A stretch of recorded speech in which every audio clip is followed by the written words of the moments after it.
Creo que Sí, todo bien.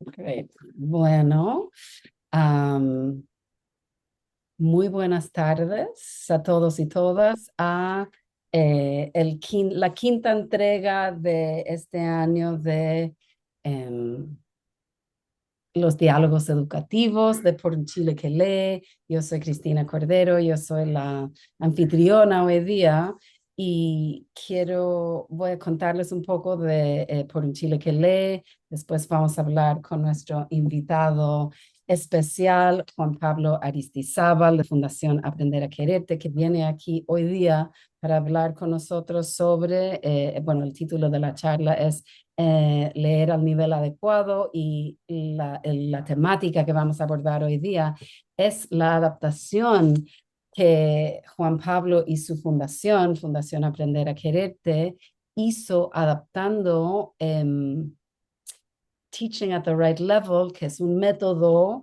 de la ONG Pradhan en la India para mejorar habilidades fundacionales en lectura y matemáticas y cómo él y su fundación lograron una adaptación de este modelo muy exitoso y basado en evidencia al contexto colombiano.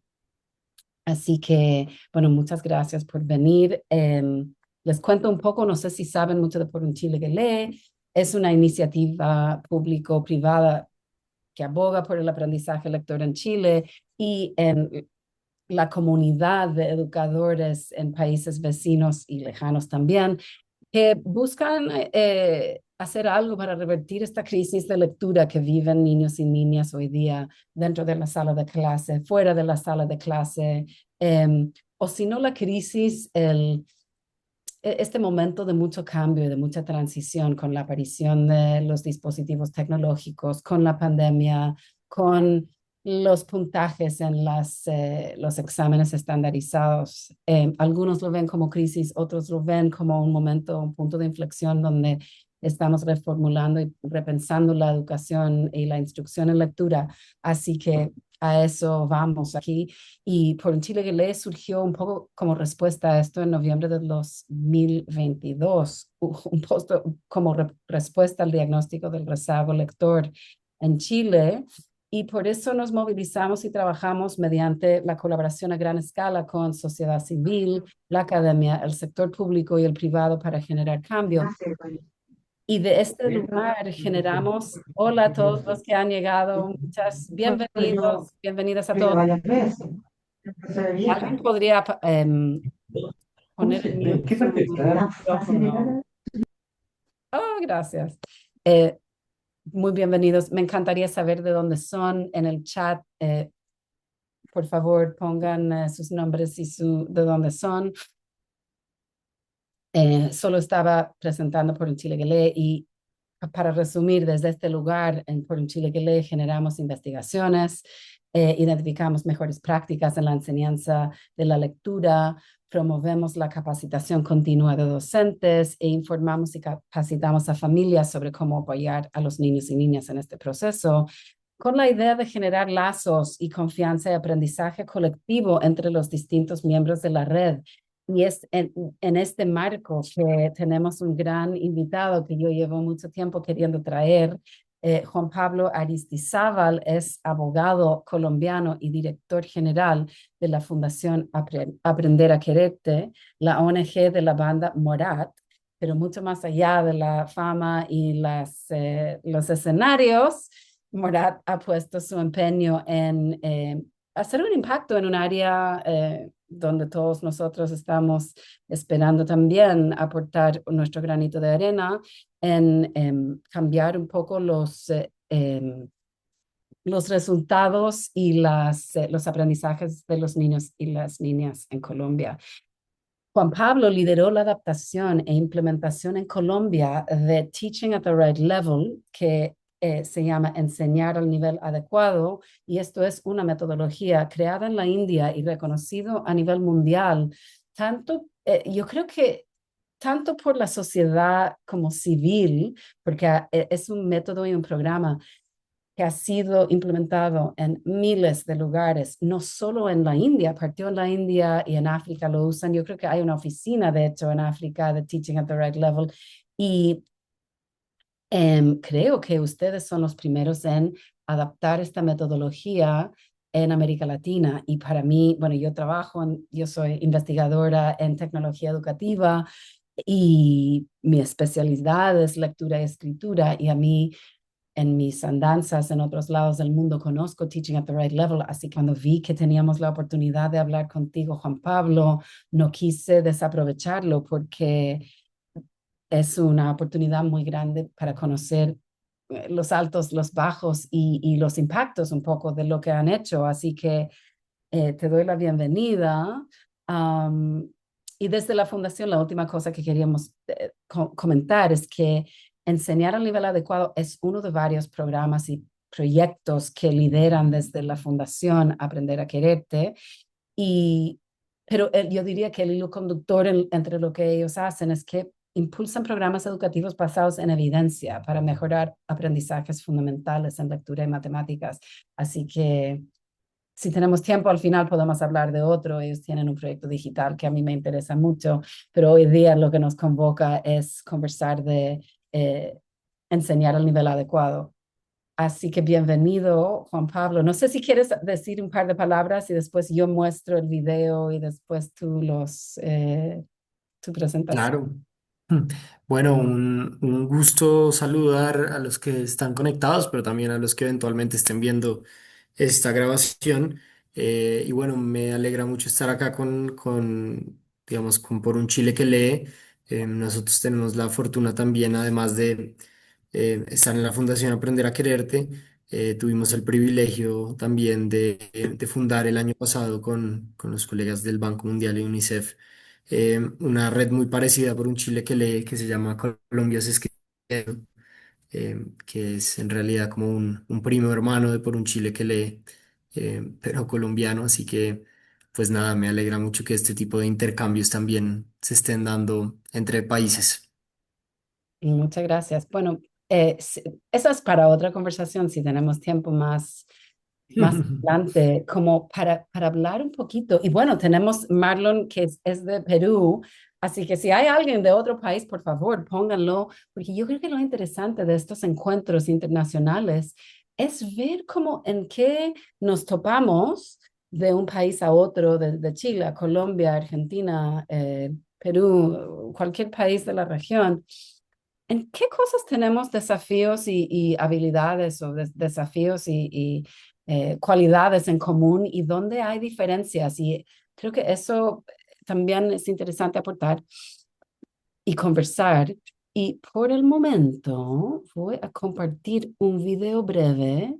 Tal vez alguien me puede gritar si lo puede ver, que es 3 minutos que explica un poquito el proyecto que vamos a conversar hoy día y de la fundación. Así que estoy compartiendo mi pantalla. Sí, Que ven un Zoom. no, estamos viendo el video, Ah, súper. Voy a la portada. un segundito. Que yo necesito eso.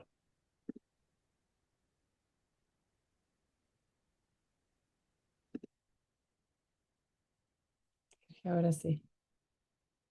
¿A qué edad crees que un niño debería poder leer y entender un texto simple?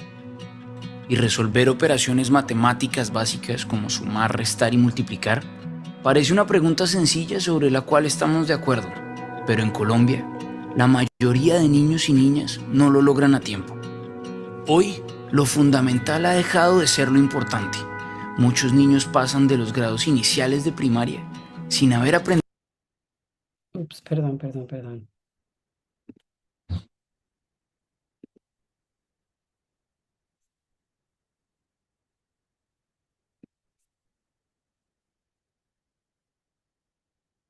Problemas técnicos.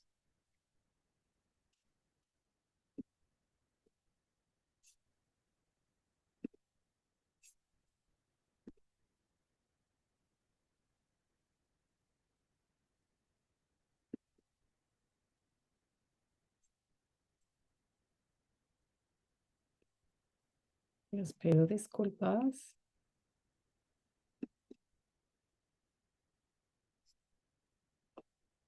Ahora sí.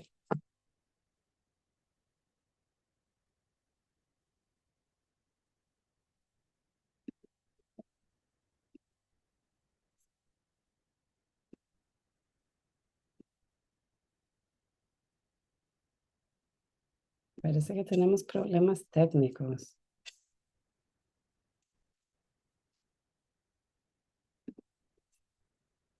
Juan Pablo, no sé si tú lo tienes. Sí, yo lo puedo compartir. Déjame ver si puedo. Voy a... espera, vamos a recargarlo. A ver, vamos a volver a intentarlo. ¿Ahora lo ven? ¿A qué Sí, edad crees que un niño debería poder leer y entender un texto simple? Y resolver operaciones matemáticas básicas como sumar, restar y multiplicar parece una pregunta sencilla sobre la cual estamos de acuerdo, pero en Colombia, la mayoría de niños y niñas no lo logran a tiempo.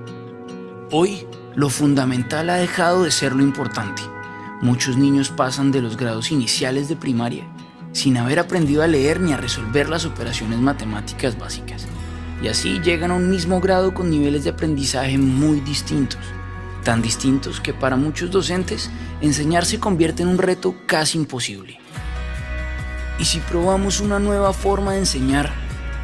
¿Y si en lugar de enseñar por edad o grado, enseñamos según el nivel real de aprendizaje de cada estudiante?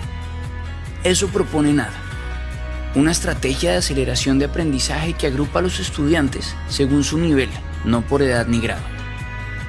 El objetivo es claro: que todos los niños y niñas aprendan a leer y a resolver las 4 operaciones aritméticas básicas. Está inspirado en Teaching at the Right Level, uno de los programas más reconocidos a nivel mundial por su impacto en los aprendizajes de millones de estudiantes en India y en África. Y en Colombia ya está empezando a tenerlo también. ENAD parte de una idea sencilla: para avanzar, primero hay que saber dónde está cada estudiante. Por eso, todo comienza con una evaluación formativa, una prueba sencilla que permite identificar rápidamente el nivel de aprendizaje de cada estudiante. Con esa información, los docentes pueden organizar a sus grupos por nivel, sin importar la edad o el grado, lo que hace posible adaptar las actividades y fomentar el trabajo colaborativo entre los niños. A partir de ahí, la enseñanza se dirige al nivel real de cada estudiante, usando materiales concretos y actividades que se ajustan a sus necesidades. Las sesiones se planean estratégicamente, combinando las distintas fases para reforzar lo fundamental y cerrar vacíos de aprendizaje. Durante todo el proceso se hace un seguimiento constante del progreso de cada niño y niña, lo que permite tomar decisiones informadas y ajustar las estrategias a tiempo. Y sí, funciona.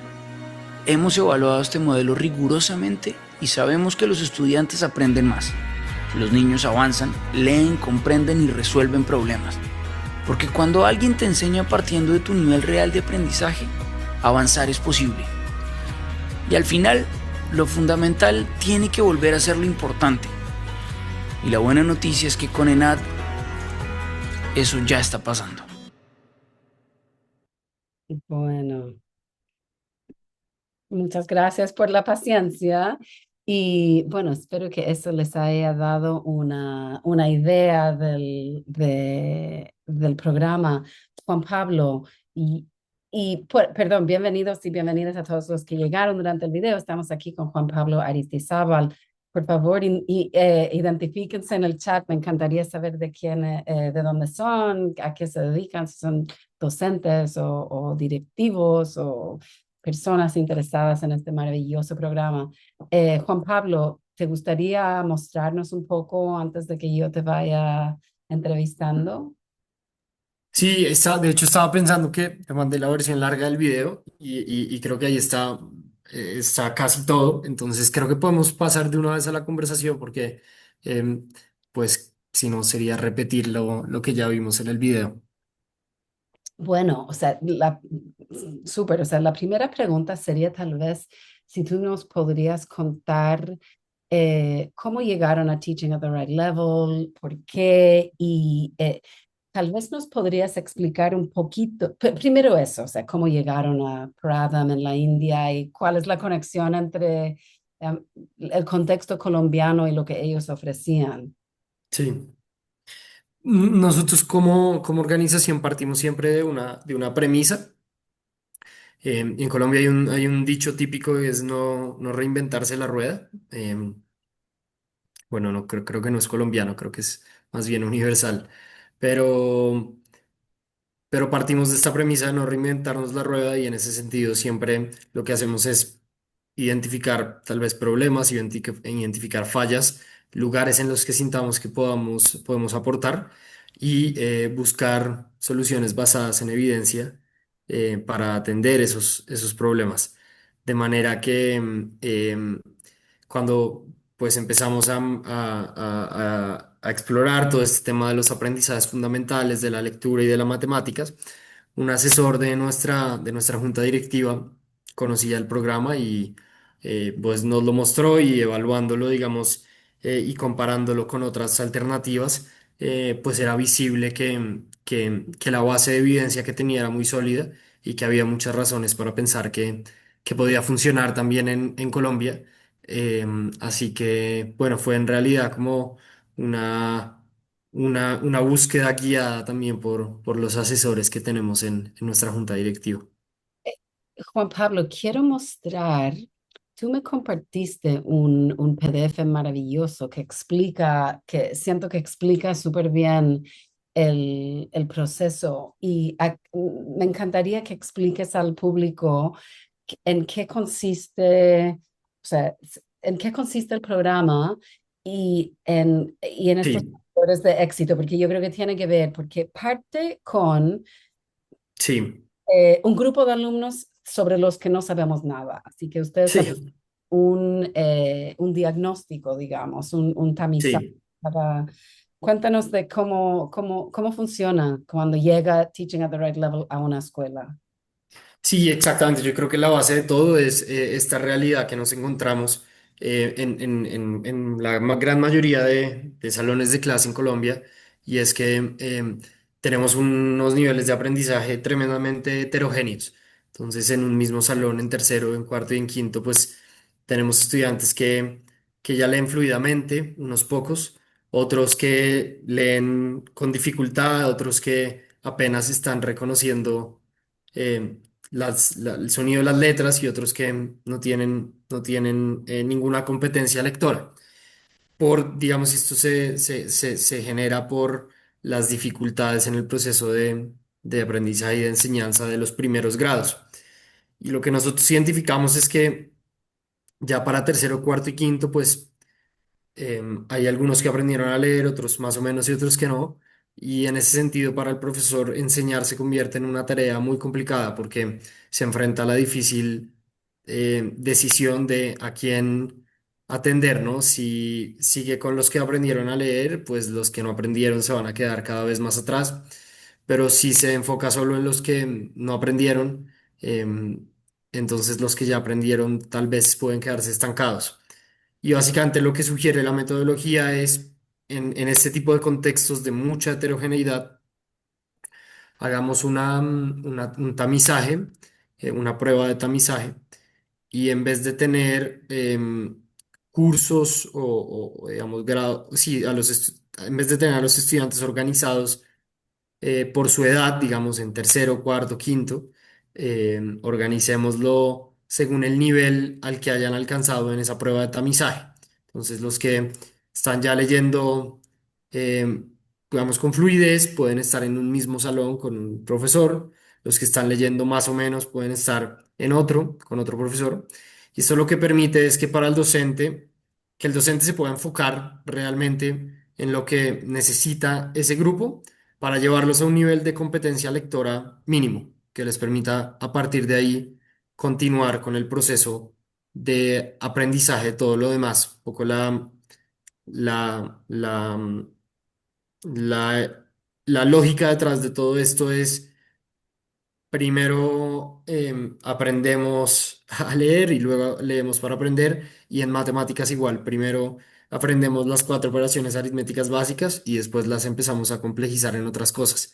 Entonces es un poco la idea, es un tratamiento, un programa de nivelación, un tratamiento casi que de choque para, para contextos con muchísima heterogeneidad de aprendizaje. Y es un programa que permite nivelar a los estudiantes en un periodo de tiempo muy corto. Em, ¿Puedo hacer una sí, pregunta? Yo estaba leyendo y para el público, yo creo que yo les puedo pasar este PDF que también quiero. claro. Ellos tienen unos gráficos con las mejoras. Pero también tengo otro artículo de Teaching at the Right Level, no sé si me lo pasaste tú, pero es sobre Teaching at the Right Level en África y hablan de este modelo de como lo que llaman en inglés learning camps. Y cuéntanos un poco de eso, porque esto significa como rearticular totalmente los niños solo en matemáticas y lectura o en todo. Digo, o sea, Sí, no, digamos, claro, el programa ha tenido diferentes sistemas de implementación. En cualquier caso, esta reagrupación se hace solo para lectura y matemáticas, no para, digamos, no para todas las clases, sino solo para estas dos áreas. Y hay diferentes niveles de implementación, sistemas de implementación. Entonces, tú puedes tener un sistema como tal vez más tradicional, en el que le haces una formación a los profesores de los colegios, y ellos implementan después la metodología y, por supuesto, ofreces como un sistema de acompañamiento. Otra opción, otro sistema de implementación es con personas externas, contratadas por la organización o por un gobierno específico. Lo que haces es enviar a esas personas a hacer una suerte de campamentos intensivos de lectura y matemáticas dentro de la jornada o por fuera de la jornada escolar. Esta opción obviamente pues suele requerir, digamos, en términos de recurso humano, pues si tienes que contratar a las personas que hagan esto, tal vez puede ser pues vas a necesitar contratar más gente, pero los dos sistemas han demostrado ser muy exitosos y digamos que depende mucho como de las condiciones y de las posibilidades que tengan las organizaciones locales que estén implementándolo. y los mismos contextos educativos, porque tú y yo antes de comenzar el conversatorio estábamos hablando de que en Colombia no hay un currículum estipulado, Exacto. les abre una puerta que hace muy fácil la inserción de un proyecto como de un programa y un método como este. Pero, y el Teaching at the Right Level se inserta dentro de las horas curriculares, ¿no es cierto? No es algo que se hace fuera.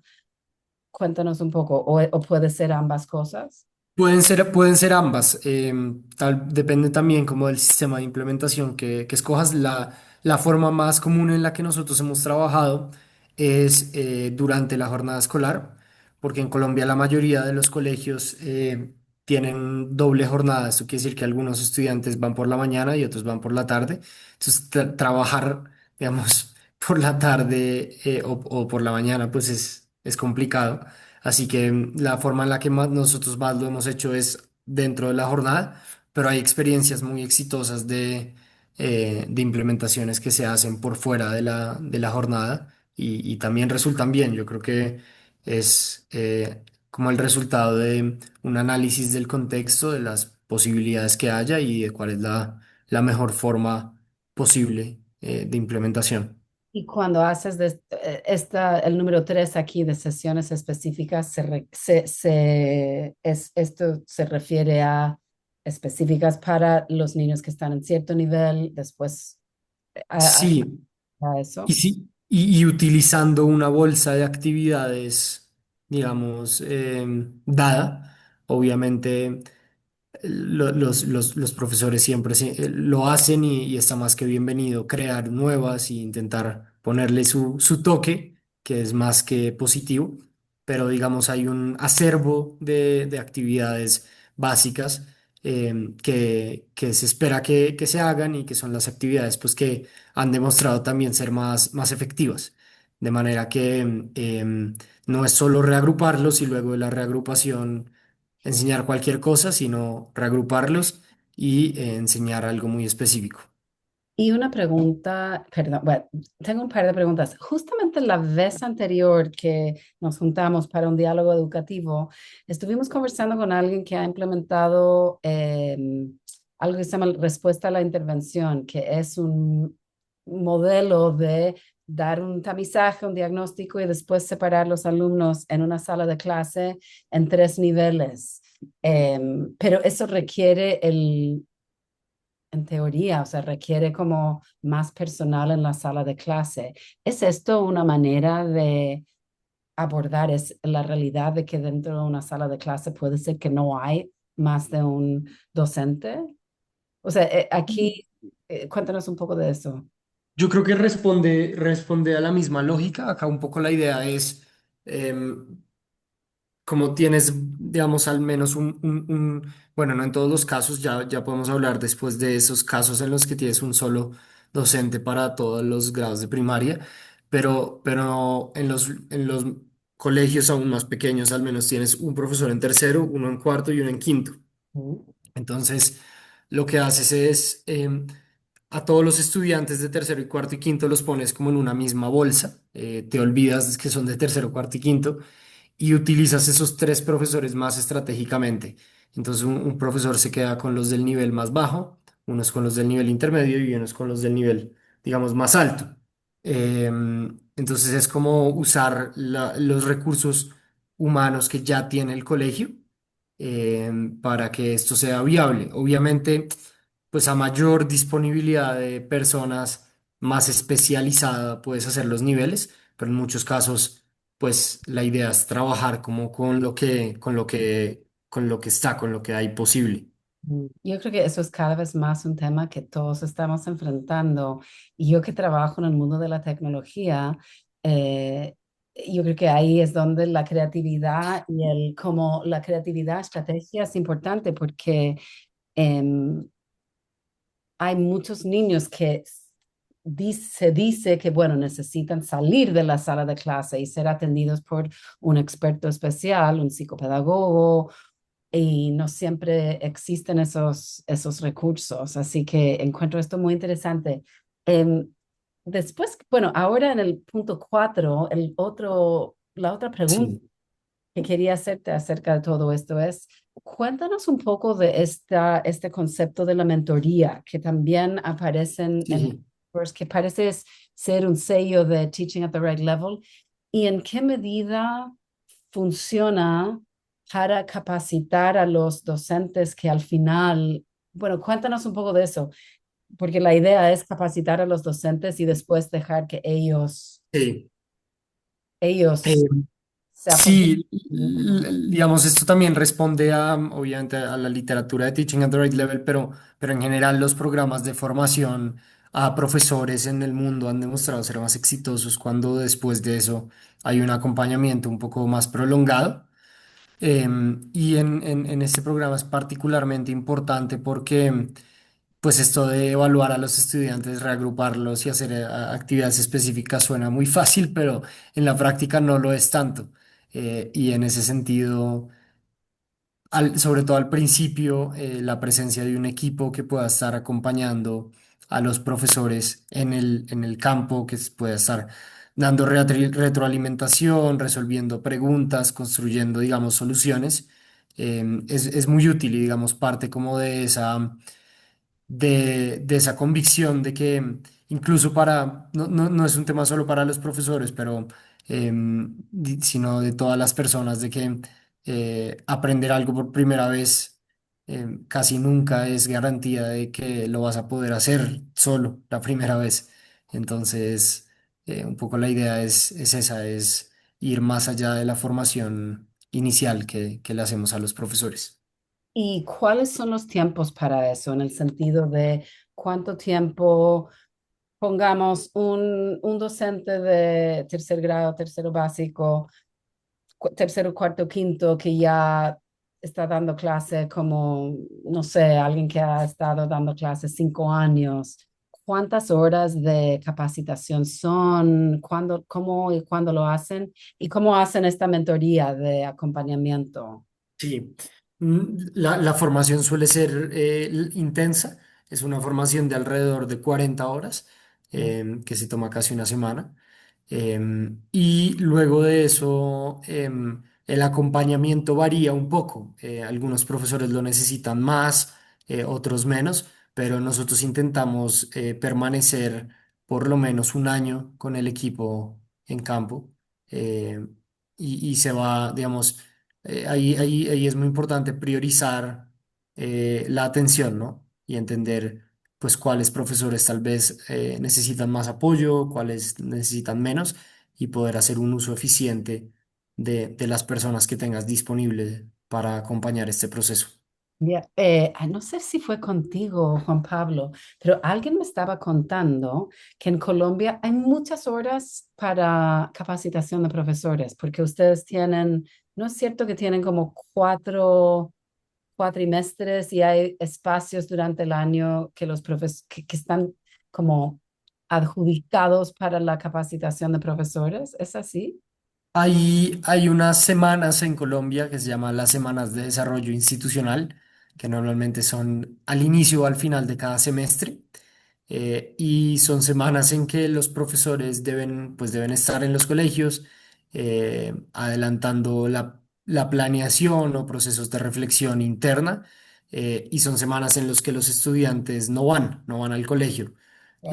Y sí son tiempos pues muy útiles para que los profesores puedan formarse en metodologías nuevas, eh, y, y no tener que enfrentarse al dilema de dejar a los estudiantes sin clase o lo que sea, sino que pueden tomarse ese tiempo, y saben que es un tiempo que pueden dedicar a eso. Claro, o sea, leí, tú me pasaste, bueno, y para los asistentes, Juan Pablo también me pasó eh, perdón, que yo soy norteamericana, nunca sé si es un estudio de caso o un caso de estudio, pero un paper que Estudio de muestra caso. estudio de caso. Sí, no voy a perder, pero es un estudio de caso que muestra Sí. las experiencias y me encantó porque mostró tanto los éxitos como las trabas y las dificultades y parece que el factor de capacitación no es menor, em, y que toma su tiempo. También quería mostrar, ustedes pueden ver mi pantalla con los resultados. Sí, quería, bueno, los resultados son muy interesantes. Quiero mirar los resultados y después, Juan Pablo, tal vez nos puedes contar un poquito más de como la naturaleza de ese diagnóstico y luego las Sí. actividades. Pero yo sé que es difícil mirar gráficos de este tipo, pero yo les voy a explicar porque estuve viendo estos hace poco. Pongamos que no vamos a mirar matemáticas por el momento. Ustedes si miran en lectura donde dice línea base y línea base es el examen como antes de la intervención, antes de usar este método, y línea final es después. Y lo que pueden ver es que el color como no rojo, sino como rosadito, es el porcentaje de niños que no eran capaces de leer o comprender un texto simple. Y así que lo que ven es que al comienzo había, espera, estoy mirando, 60, casi 62% de niños que no podían leer y ese porcentaje se achicó de una manera realmente espectacular. O sea, de 61% de niños y niñas que no podían leer y comprender un texto simple en Risaralda, ya después de la intervención eran solo 24% de niños y uno va viendo, o sea, en estos dos circulitos de lectura, que la tendencia es igual, o sea, que en diferentes lugares me imagino diferentes niveles de cambio y en realidad yo soy investigadora y yo sé que no sé a lo largo de cuánto tiempo, pero estos son periodos de tiempo más o menos cortos y es muy difícil mostrar impacto en tiempo corto. Em, por ejemplo, aquí, y son con muchos alumnos, o sea, 2000, más de 2000 alumnos entre tercero y quinto de marzo a junio de 2024. Así que cuéntanos un poco, así, en Risaralda tienen implementación de docentes oficiales, y me imagino que en otros lugares también hay otros resultados con tutores externos. No sé si nos podrías contar un poquito, Sí. no necesariamente de los grandes éxitos, pero lo que fueron viendo de cómo implementar un proyecto de esta manera con estos resultados muy impactantes al final. Sí, yo creo que, digamos, estas fotos que o estas gráficas que nos estás mostrando, al final son muy interesantes porque son fotos de diferentes implementaciones, de implementaciones con características muy distintas y con particularidades, pues, muy muy cercanas como al contexto donde se dio cada una.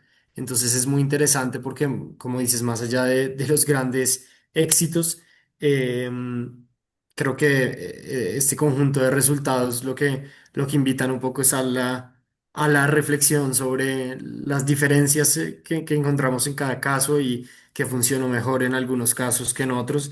Los tiempos también son muy distintos, entonces no es tan no es una comparación, digamos, como tan rápida la que se puede hacer, sino que pues es posible ahondar un poco más y entender cuáles fueron como las circunstancias particulares de cada una y las diferencias también que explican a su vez las diferencias en los resultados. Y algún caso, me encantaría que nos contaras un poquito de las experiencias en uno de estos lugares, en Risaralda, en Bogotá, Y o tal vez pues entre ciudad y rural, con algunas sorpresas que tuvieron en implementaciones. fíjate que hay unos resultados que son de Candelaria. Y es muy llamativo porque en Candelaria hemos tratado de replicar más bien lo que hablábamos ahorita del modelo de los Learning Camps.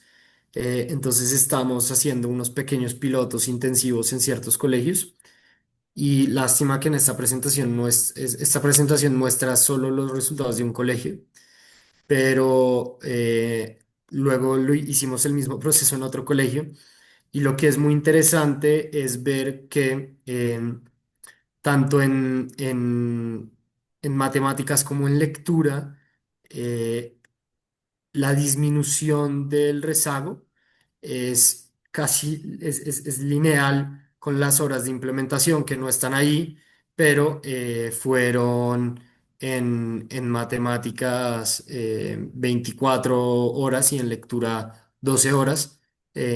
Y la disminución del rezago en matemáticas fueron 24 puntos y en lectura 12 puntos. Entonces es muy interesante y cuando lo hicimos en el siguiente colegio, vimos exactamente el mismo resultado y esta tendencia de que por cada hora de implementación, sistemáticamente lo que estamos viendo es una reducción de un punto porcentual en el nivel de rezago. Y estos resultados como tan consistentes en diferentes colegios Mm. es algo que no vemos cuando hacemos la implementación con profesores, porque claro, lo que estamos manteniendo acá es el mismo equipo de tutores externos que van a diferentes colegios. En cambio, en los otros tenemos diferentes profesores en diferentes colegios implementando, y eso nos muestra un poco cómo la heterogeneidad en la enseñanza también tiene, o se ve reflejado en la heterogeneidad en los resultados. Entonces, yo creo que ese es uno de los hallazgos como muy interesantes que hemos sacado de este proceso, y creo que nos invitan también a pensar en cómo podemos fortalecer el proceso de formación a los profesores para que ojalá haya una mayor consistencia en los resultados, pues, en las en los diferentes colegios, independientemente de que haya unos extraordinarios y otros buenos, ojalá que todos tengan como un mínimo de consistencia. No, es muy interesante que ustedes aislaron esos hechos, o sea, simplemente poder aislar el hecho de que son las horas y la consistencia es, o sea, son claves para planificación hacia el futuro. Y Exactamente. por una cosa solo de investigadora, ¿y ustedes seguirán en los mismos colegios o escuelas para hacer el seguimiento hacia el futuro, para ver cómo van? Sí, nosotros ya, y esto ya tiene que ver más como con la misión de la fundación y la forma como trabajamos. Nosotros no nos dedicamos a implementar estos proyectos a gran escala. No es como nuestra misión principal. Lo que nosotros tratamos de hacer es hacer pilotos demostrativos que hagan que estos proyectos estén disponibles para Colombia y después nos aliamos con organizaciones locales, privadas o públicas, que se encarguen de llevarlo a escala. Entonces, esa es como, digamos, nuestra intención sería que el programa llegue a la mayor cantidad de lugares posibles, pero no tenemos la ambición de que seamos nosotros necesariamente quienes tengan que llevarlo. Oye, eres la segunda persona con la que hablo esta semana que me ha comentado este tipo de estructura. Así que cuéntanos un poquito más, porque ustedes son una Sí, institución y me has mencionado diferentes instituciones que han participado. Justamente pensando en un método o un programa que es nuevo para un contexto, para un país o para una región, esta idea de hacer pilotos pequeños tiene sentido para como empezar chico, demostrar sí. impacto y después ir creciendo. Y mi pregunta para ti sería, ¿cuáles son los diferentes actores que ustedes han ido colaborando para llevar a cabo esto? ¿Son ustedes? Me has mencionado antes el Banco Mundial o el BID y después Sí, municipios, municipalidades. sí, yo creo que tiene que ver mucho con como la función que creemos que podemos cumplir como organización sin ánimo de lucro. Eh, Como todas las organizaciones, yo creo, tenemos un presupuesto limitado y entonces, claro, tenemos que hacernos la pregunta em, de si queremos hacer si queremos dedicarnos a implementar un solo proyecto gigante o si queremos, em, o si queremos hacer varios proyectos y que estén disponibles y que luego otras organizaciones los escalen. Y nosotros hemos dedicado a optar por la segunda alternativa, como tú le diste, pues este es uno de los proyectos que tenemos, pero hemos podido hacerlo con otros y al final lo que sí hemos logrado es pues hacer muy buenas alianzas con organizaciones públicas y privadas que se interesan por la iniciativa y que se la apropian y la implementan en su territorio. Pues trabajamos con fundaciones que están, digamos, ubicadas en un territorio particular de Colombia, en una región particular, que es la región que a ellos les interesa por cualquier razón, y entonces ellos, digamos, lo hacen en esa zona específica, lo mismo con entidades públicas como secretarías de educación que lo implementan pues en su zona, obviamente, de intervención. Entonces es como la manera como hemos cómo nos hemos articulado y esto ha permitido obviamente que en poco tiempo el programa pues haya tenido un alcance muy importante. Así que cada página bueno, para mirar, o sea, tenemos Bogotá, Candelaria, todos estos son con diferentes grupos y alianzas. Sí, correcto. Cada uno tiene también actores involucrados muy distintos. Porque el año pasado nosotros hicimos un diálogo con Horacio Álvarez, que también nos mostró un ejemplo de una alianza entre una municipalidad, una fundación y el Banco Mundial que hacía la parte de la investigación. Así que no, es muy interesante. Yo sé que podría haber preguntas entre el público y quiero dar la palabra al público. Siento que hay una pregunta que a mí que está en la cabeza. Si nos podrías contar un poquito de los detalles del programa, como que en el video hablaban, yo voy a dejar de compartir porque yo creo que compartí las cosas más llamativas de esta presentación. Em, Cuéntanos un poco, o sea, en el video hablan de este diagnóstico inicial que es súper simple. ¿En qué consiste? ¿Nos podrías contar? Sí, es una herramienta de evaluación progresiva.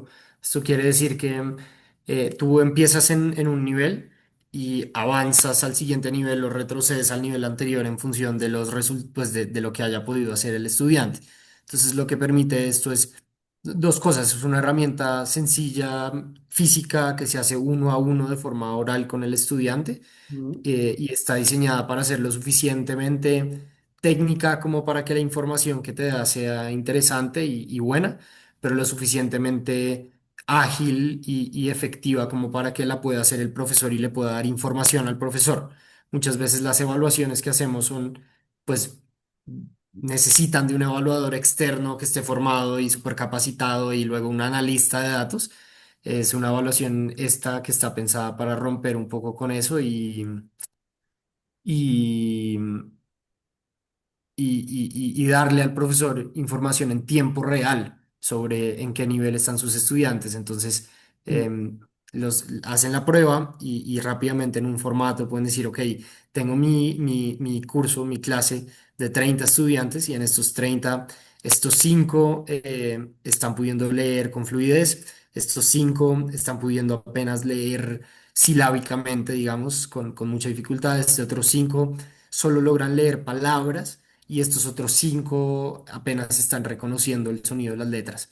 Y esa información en tiempo real, que el profesor se demora 2 horas evaluando a los 30 estudiantes, incluso menos, una hora, eh, pues es muy efectiva para que el profesor pueda tomar decisiones rápidas y entender realmente pues cuál es la realidad de su clase y qué necesidades tiene pues cada estudiante. Y una pregunta, perdón, tú dijiste que es uno a uno, o sea, que yo sé esto porque he trabajado en contextos vulnerables en diferentes lados del mundo y sé que esto es muy típico de que estos tamizajes no son más, no es que 30 niños se sientan y llenan un papelito, es un profesor y un alumno 15 minutos, así es, ¿cierto? Sí, correcto. Hacen la evaluación y luego tienen como el listado de los estudiantes con los niveles al lado. Entonces marcan como un chulito al nivel máximo que haya logrado el estudiante. Ya, sería Y súper así es muy interesante si fácil de... pudieras. ¿Tú crees que podrías compartir con nosotros algunos de estos materiales o eso es como Sí, no, los puedo compartir, no hay problema. Eso eh, es un bien público. que el tema del diagnóstico inicial es todo un tema y Sí. pues, yo creo que sí, es interesante, así que lo que ustedes hacen es ven y si el alumno no está logrando algo en un nivel muy alto, abandonan eso y van al próximo ítem. Exactamente. Y una pregunta, y esto no lo hacen y después lo digitalizan, porque yo leí en alguna parte que parte de lo que fue el éxito de Pratham en India, y quiero hablar un poquito de eso, de cómo se tradujo y adaptó esto, si hubo que adaptar mucho como del inglés, porque en la Ujú, India ujú. esto es tan diferente, están aprendiendo en inglés, además en un país donde los niños hablan tal vez otro idioma en casa, como quería saber un poco de ese lado de las cosas, cómo fue ese desarrollo. Ah, perdón, pero yo soy un poco dispersa con mis preguntas porque me interesa tanto.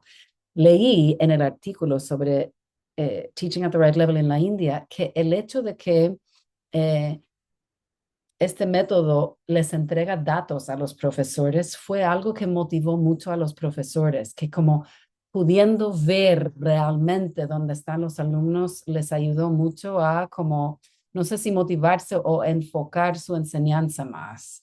Y quería saber, Sí, sí, cómo y ha... de hecho eso lo vemos también en el estudio de caso que también puedes compartir con todos de Bogotá. sin duda alguna uno de los catalizadores de cambio más grandes para los docentes fue tener información en tiempo real, accionable sobre el nivel de aprendizaje de sus estudiantes. En el estudio de caso en Bogotá lo llaman un shock de realidad porque muchos no se imaginaban que la situación fuera tan difícil. Y esto es muy importante. Nosotros creemos que estas evaluaciones que hacemos tienen dos objetivos. El primero y el más importante es darle al profesor información en tiempo real para reorganizar a los estudiantes y poder dirigir la enseñanza al nivel de cada uno. Y un segundo objetivo que es permitirnos a nosotros o a la organización que lo esté implementando medir y llevar el progreso de los estudiantes para entender si la intervención fue efectiva o no. Em, pero pero los vemos como dos objetivos que son igual de importantes, pero valoramos sobre todo el primero, es decir, que privilegiamos mucho que la información sea accionable y fácil y útil para los profesores, y ya después vemos cómo nosotros podemos, digamos, hacer economía y estadística con esas cifras, pero lo más importante es que le sirva al profesor al final. ¿Y las escuelas necesitan algún tipo de infraestructura digital para poder manejar todos estos datos? No es, digamos, el sistema puede ser tan rudimentario, tan sofisticado como uno quiera. Si lo quieres hacer todo en papel y con formatos, los tenemos y es fácil de hacer. Si lo quieres hacer a través de una aplicación o un sistema web, también se puede y no hay problema, pero la idea es que las dos sean, o sea, no se pierde calidad entre una y la otra. Tal vez una sea más rápido si tienes la infraestructura, tal vez no y ya depende mucho de las condiciones que sean posibles en cada lugar. Bueno, me encantaría saber más de algunos, o sea, algunos ejemplos de esto, porque también tú hablaste por un segundito del desafío que tiene un profesor en una escuela rural, perdón, una escuela unidocente, por ejemplo. Am, ¿Es en este tipo de escenario que Teaching at the Right Level ayuda? Cuéntanos un poquito de eso.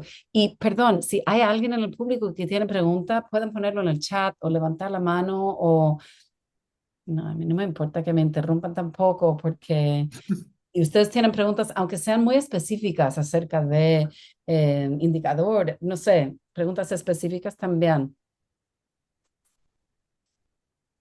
Em, no, ¿respondo yo o esperamos? Respondo la que tú me habías hecho antes.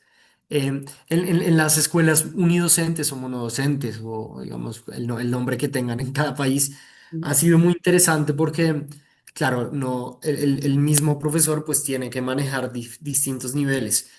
Lo que hemos encontrado es que la estrategia es particularmente efectiva en esos contextos por una razón muy ya tal vez inesperada, y es que en esos contextos, al menos en Colombia, lo que pasa es que el profesor igual dentro del salón de clases tiene a los estudiantes divididos y en grupos, pero los divide y los agrupa por grados. Entonces, en el mismo, digamos, en el mismo aula, en el mismo salón, están agrupados los estudiantes de tercero, están agrupados los estudiantes de cuarto y los estudiantes de quinto, al menos así es en Colombia. Entonces, los profesores tienen como muy bien interiorizado y mecanizada las estrategias de enseñanza como digamos, para un salón de clases dividido en subgrupos. Y lo que tú entras a cambiar o lo que el programa entra a cambiar es el criterio de agrupación de esos subgrupos. Pero la dinámica y la mecánica, sobre todo del profesor, de hacer una clase para todos, pero ajustando el nivel a cada subgrupo, la tienen tal vez mucho mejor interiorizada los profesores de las aulas monodocentes. Entonces, simplemente les cambia el criterio de agrupación, pero no les cambia la mecánica y eso termina siendo tremendamente efectivo. Oiga, yo creo que en tu sitio, perdón, quiero darle la palabra a Juan. Em, Después nos puedes contar más casos. Me encantaría que nos compartas más casos. Es muy interesante lo que cuentas. Juan, ¿tenías una pregunta? Sí, Brevemente me presento, soy Juan Bravo, trabajo en la oficina regional de UNESCO en la Universidad de Chile. Muchas gracias por la invitación al conversatorio. Básicamente, dos preguntas, Juan Pablo. La primera, que algo la ha ido delineando en las preguntas que te han planteado hasta ahora, pero que me gustaría que te pudieras explayar un poquito más, si es que ustedes ya tienen un aprendizaje más decantado al respecto, es sobre las condiciones necesarias en la escuela o los factores de éxito para que este programa tenga impacto en la escuela. Porque uno sabe que cuando implementa este tipo de intervenciones hay lugares donde tiene un impacto mayor, donde tiene un impacto que es menor a lo esperado muchas veces. Ujú. Y a partir de esos resultados uno mira, bueno, pero acá pasó una cosa, había un contexto determinado, ciertas circunstancias en la escuela que en esta hora no estaban. Hablábamos del rol de las mentorías a los docentes, hablábamos de las diferencias entre escuelas regulares versus escuelas unidocentes. Bueno, esa es una primera pregunta. Y la segunda, que me parece también muy interesante, tiene que ver con si hay diferencias en relación con lo que es el impacto del programa en lectura y en matemática. Porque en lectura claramente trabajamos con una habilidad, que es la comprensión de lectura o el desarrollo de la habilidad lectora o la comprensión lectora, si se quiere. Pero en matemática hay elementos más de contenido, entonces quizá no es solamente un tema de desarrollo de razonamiento matemático. Entonces sería interesante si pudieras contarnos un poco de esas Sí, dos preguntas. Obviamente la primera me parece más importante, que tiene que ver con las condiciones para el éxito de la sí. intervención en la escuela. Eso. Oh, oh.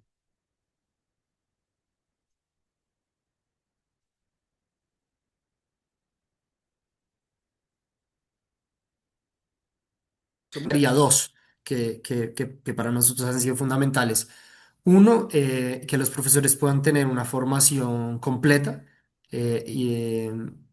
digamos, y una formación juiciosa, pues que se cumplan la gran mayoría de las horas y que realmente podamos tener una formación inicial buena. Y después que el colegio destine al interior de la jornada escolar y de las semanas unas horas específicas para hacer este programa. Eh, el ideal es que semanalmente, como es un programa, es un tratamiento, como decía, de choque, no está pensado para volverse perpetuo, sino para nivelar a los estudiantes en contextos de mucha heterogeneidad en los aprendizajes. La idea es que sí le puedan destinar entre 6 y 8 horas a la semana a este programa en específico. Cuando un colegio logra esa consistencia de trabajar con una intensidad horaria sostenida alta, eso suele traducirse en resultados muy buenos. Lo que termina pasando si las horas son menos es que los cambios en los aprendizajes se demoran mucho más tiempo y en realidad no sería necesario, es preferible una intervención más corta pero más intensiva que una más larga con poquitas horas a la semana. Es mucho más efectivo para todos, para el bolsillo de la persona que está pagando el programa, pero para los estudiantes también, para el profesor, para todos. Y sobre la segunda pregunta, sí, digamos que nosotros solemos ver, a ver, hay dos cosas. La primera es que solemos ver que la disminución del rezago en lectura suele ser más grande que en matemáticas, y esto se explica casi en un 100% porque el nivel de rezago inicial en matemáticas suele ser mucho más profundo que en lectura. Creo que eso es una realidad común en América Latina, pero claro, en Colombia la crisis de matemáticas es gigante, en lectura es enorme, es gigante, en matemáticas es enorme, y entonces eso hace que pues, los estudiantes en lectura empiezan un poquito más arriba que en matemática y eso hace que después el salto sea más pronunciado. Y eso es lo que ha explicado, al menos en el contexto colombiano, las diferencias que vemos en los resultados. Muchas gracias. No, Muchas con gusto. gracias. Hay una pregunta de María Jesús Valenzuela. María Jesús, si quieres yo lo leo o si tú quieres leerlo, o que tú quieres hacer la pregunta tú.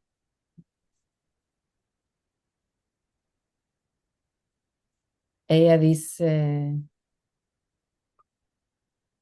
ella dice, a mí me interesa saber cómo fue el trabajo con el BID, si se planteó inicialmente un estudio con ellos o tras tener resultados se acercaron a ellos Y ella dice, mi otra pregunta, que quizás ya se contestó porque me conecté un poco después, pero ¿es el profesor el que hace el reforzamiento uno a uno o hay tutores externos? ¿Y quiénes son esos tutores? Sí, Cuéntame sobre lo primero.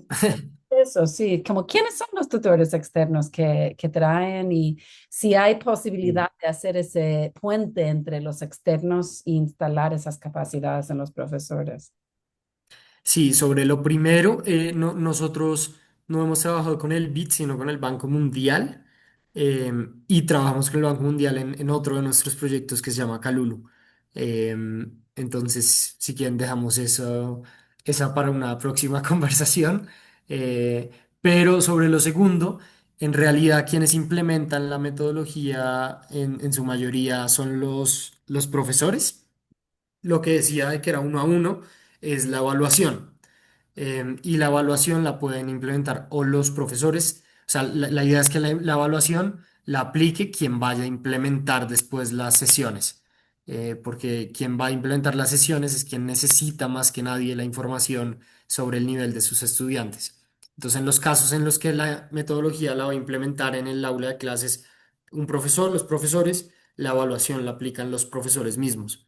Y en el caso en los que son tutores externos, o sea, personas que contrata la organización que implementa, em, cuando son los tutores externos quienes van a implementar las actividades, entonces son esos mismos tutores quienes hacen la evaluación uno a uno. Eso es como la mecánica a grandes rasgos. Gracias. Marlon, Con tienes gusto. mucha... Hola, ¿qué tal? Eh, Hola, Marlon. Quería consultar Juan Pablo, acerca de las condiciones didácticas, ¿no? ¿Hay algún Sí, componente de innovación, de particularidad del programa respecto a qué se considera para la enseñanza de la lectura? Porque entiendo que, sí, digamos, es notorio el agrupamiento, ¿no? De los sí, estudiantes, de esta organización, también la formación a los docentes, pero sí. finalmente, ¿qué hace el docente en aula respecto a lectura? ¿Hay un diseño particular, una Ujú. ruta? ¿Cómo guían eso, Juan Pablo? Sí, hay una bolsa de actividades específicas para cada nivel. Entonces, claro, si tienes unos estudiantes que apenas están aprendiendo eh, a decodificar, están aprendiendo el sonido de las letras, entonces las actividades pues están muy orientadas en este sentido, ¿no? En enseñarles cómo suena cada letra y a juntar sonidos. Luego, si ya tienes estudiantes que están leyendo algunas palabras o frases cortas, entonces te enfocas en cómo mejorar en actividades que mejoren como esa lectura un poco más cómoda de palabras, que luego va a permitir que las frases sean más tranquilas, digamos. Y en los siguientes niveles ya de estudiantes que están leyendo, pero sin mucha fluidez o sin comprensión, te enfocas pues en estas competencias en leer mucho, en la repetición, en comprensión oral también, en vocabulario, em, para mejorar esas competencias específicas de fluidez y de comprensión. Entonces son como una gran bolsa de actividades que el profesor escoge con base en como cuál sea la más pertinente para el nivel en el que está enseñando. Gracias. Muchas gracias. ¿Tú crees que tú podrías compartir con nosotros algún como material de muestra por si alguien se interesa en conocer un poquito Claro, profundamente? ¿Es posible? sí, claro, claro, claro, sin problema. Bueno, vamos a ir cerrando, pero tengo una última pregunta, un par de últimas preguntas, y si alguien más tiene pregunta, por favor. Cuéntanos un poquito en qué es una reproducción, en qué medida es una reproducción de lo que, de los materiales y los métodos que usan en la India y en qué medida tuvieron que adaptar, obviamente tuvieron que adaptar el diagnóstico del inglés al Sí, español sí, sí. y que son hay Sí. similitudes y diferencias en lo que se examina o lo que se busca examinar. Cuéntanos un poquito de eso. Sí, pues el proceso de adaptación es largo, pues fue largo, duramos como unos 6 meses, primero como una adaptación muy en el de documento, de recibir los materiales y pues con expertos empezarlos a adaptar a nuestro idioma y a nuestro contexto, y después unos unos buenos meses también, unos 3 meses de probar los materiales en salones de clase y entender qué funcionaba y qué no funcionaba y corregirlo. Obviamente seguimos haciendo correcciones. Yo creo que ningún material nunca va a estar exento de eso, pero, pero sí, el proceso inicial fue tal vez una primera etapa de adaptación y contextualización puramente del lenguaje y luego una etapa de prueba ya en campo, iteración y corrección. Eso fue como más o menos como el proceso y en total duró unos 5 o 6 meses antes de que empezáramos con una implementación relativamente grande.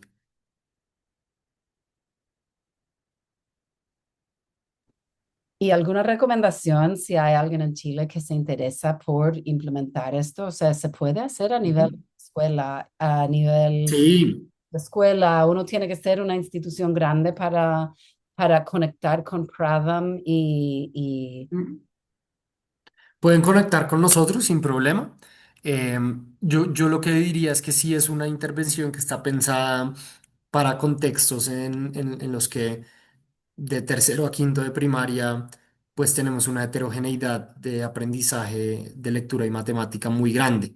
En general, Chile suele estar un poco mejor que el resto de América Latina, entonces sí tendría como el cuidado de, de, de que independientemente de cuál sea la región, los colegios en los que se vaya o se piense implementar, pues sean colegios que tienen estas dificultades o que enfrentan estos retos y que por lo tanto pues el programa va a ser efectivo porque si el rezago o la heterogeneidad en los aprendizajes no es tan alto, tal vez otra alternativa más de tutorías personalizadas o algo por el estilo puede ser más apropiado para ese colegio en particular.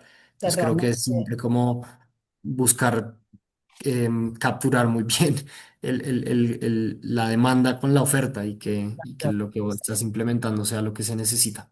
Sí, no sé si quedó tan claro, pero claro, esto fue iniciado en la India para abordar una crisis, pero muy grande, donde las matrículas en las escuelas primarias son muy altas, pero los porcentajes de niños que no podían leer era tan alto, o sea que se tuvo que hacer, inventar este programa novedoso que Ujú. jugaba también a condiciones muy vulnerables y de escasos recursos. Yo creo que eso es también, o sea, de lo que yo saco también de tu charla, es la adaptabilidad del mismo programa a, Sí, o sea, claramente está diseñado para abordar contextos muy vulnerables y con pocos recursos, y eso es un equilibrio difícil de lograr.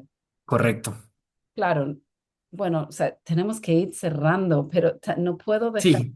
mencionar que en otro momento te podríamos invitar porque la fundación de Juan Pablo, quiero poner el link después les puedo mandar el link, pero la fundación de Juan Pablo también se dedica a otros proyectos y tienen un proyecto muy interesante, muy relacionado a esto, un poquito, tal vez, no sé si es para otros colegios, pero ellos trabajan con un grupo en Francia que tiene una aplicación o una plataforma, yo diría, de enseñanza de habilidades fundacionales en lectura, o sea, habilidades prelectura, que recién salió en un estudio, recién salió sobre la eficacia de este programa que se llama Kalulu, y es una plataforma digital que ha tenido éxito a la hora de enseñar habilidades y tener impacto enseñando habilidades fundacionales. Así que, o sea, no es solo, ustedes también están innovando en un área muy, incluso yo diría muy polémica, porque no son, hay mucha discusión acerca del tema digital y si puede servir o puede que no, pero claro, el partner, ellos están trabajando con un grupo en Francia, pero cuya plataforma digital ha tenido impacto importante en Brasil, en un proyecto en Brasil. Así que nada, o sea, me encantaría que volvieras a estar con nosotros para conversar de eso, porque ese Ojalá. no va a desaparecer. Ojalá, sí, seguramente tendremos la oportunidad de volver a conversar y para ese momento ya también esperamos tener mucho más resultados de Calulu, así que nada, felices de volver a conversar y si a alguien igual le interesa, pues podemos, también estoy dejando mi correo en el chat por si Súper, súper. quieren escribir y profundizamos. Ha sido fantástico hablar contigo. Yo también puse en el chat el sitio web de ellos. Y si ustedes antes de irse me ponen sus mails en el chat, el minuto que me desconecto les voy a mandar el caso de estudio y también el artículo. Hay muchos artículos sobre Teaching at the Right Level, pero hay uno que lo resume de manera bastante amigable para quienes no leen artículos académicos. Así que si quieren, yo guardo y se lo mando ahora mismo. Bueno, qué maravilla. Bueno, muchísimas gracias. Gracias a Portillo por proveer este espacio. Juan Pablo, qué agrado. Yo creo que Pablo, esta vez sí logramos la grabación, así que también vamos a lograr la grabación, que hemos tenido temas tecnológicos siempre. Mm, Pero bueno, muchas gracias. y una cosa más, perdón, pero tenemos otro webinar en unas semanas más se llama El lenguaje de los primeros años, estrechando lazos entre investigación, aulas y comunidades. Y vamos a estar hablando con Celia Rosenberg, una investigadora de CONICET en Argentina, con unos proyectos increíbles en lugares remotos de Argentina, donde ella impulsa diferentes proyectos de alfabetización temprana en jardines infantiles. Así que les animo, si quieren, código QR está ahí, pero también les puedo mandar la invitación cuando les escribo después. Así que, bueno, muchísimas gracias y que tengan muy buena noche. Chao, gracias a todos, un gusto. Muchas gracias. Gracias a ti, Juan Pablo, Cristina. Gracias, Juan Pablo. Muchas Gracias gracias, muy interesante. a ustedes.